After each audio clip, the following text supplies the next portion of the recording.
Bonjour, chers amis. Nous continuons avec notre série sur les anges. Chers amis, les anges existent. Ils ont été créés par Dieu. Ce sont des messagers de Dieu.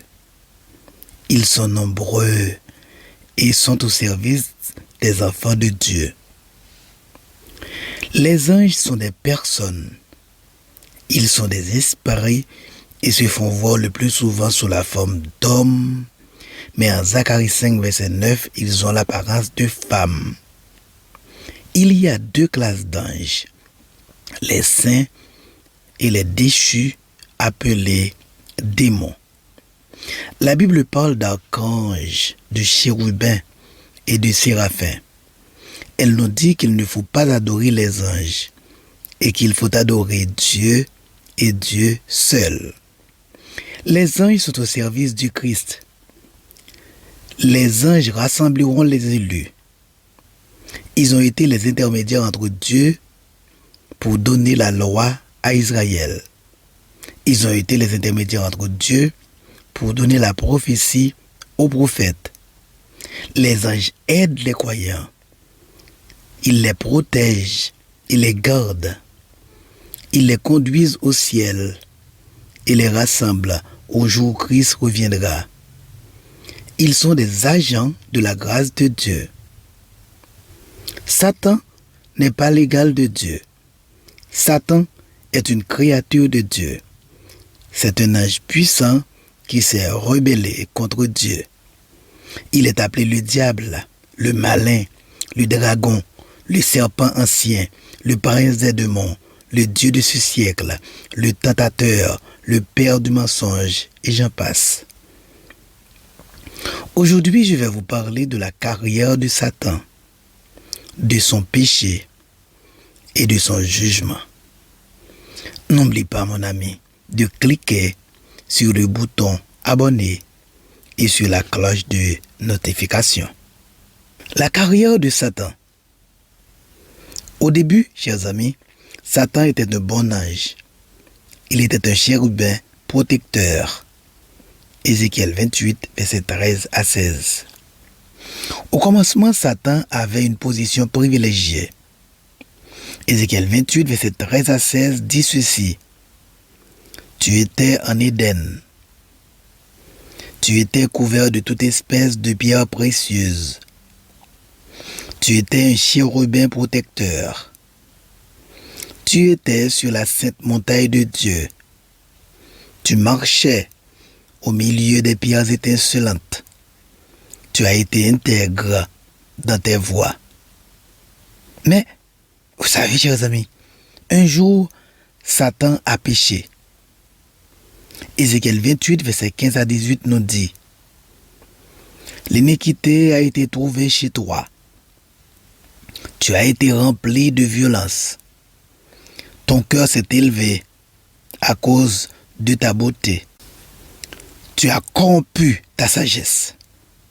Tu as profané tes sanctuaires. » Dans Isaïe 14, versets 13 et 14, Lucifer dit « Je monterai au ciel.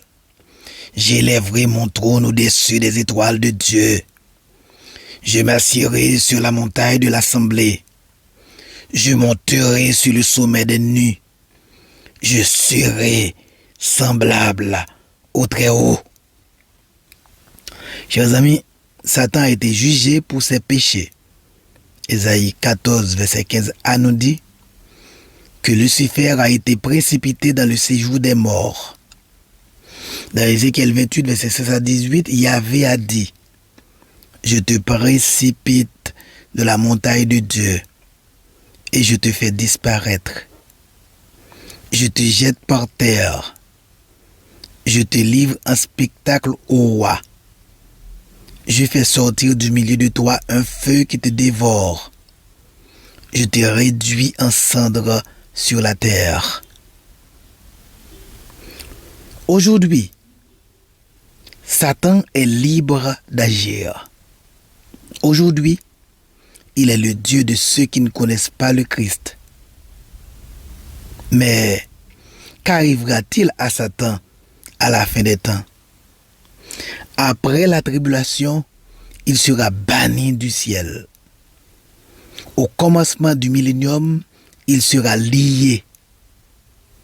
En Apocalypse 20, verset 1 à 3, nous lisons: Puis je vis descendre du ciel un ange qui avait la clé de l'abîme et une grande chaîne dans sa main.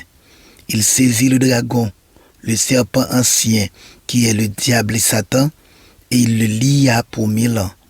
Il le jeta dans l'abîme, ferma et scella l'entrée au-dessus de lui, afin qu'il ne séduisit plus les nations, jusqu'à ce que les 1000 ans fussent accomplis. À la fin du millénium, il sera relâché pour un peu de temps, avant d'être jeté à jamais dans les temps de feu.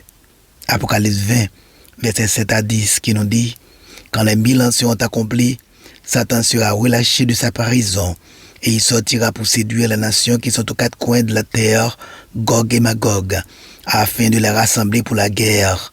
Leur nombre est comme le sable de la mer, et ils montèrent sur la surface de la terre, et ils investirent le camp des saints et la ville bien-aimée.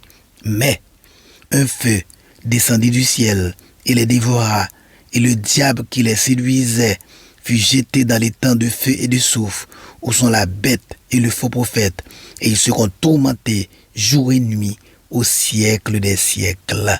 Amen, amen. Nous nous arrêtons ici pour aujourd'hui. Dans notre prochain exposé, nous allons vous parler des actions de Satan. D'ici là, que mon bon Dieu prenne soin de vous, qu'il vous bénisse, qu'il vous protège et qu'il vous accorde sa paix et sa joie. À bientôt, si Dieu le veut.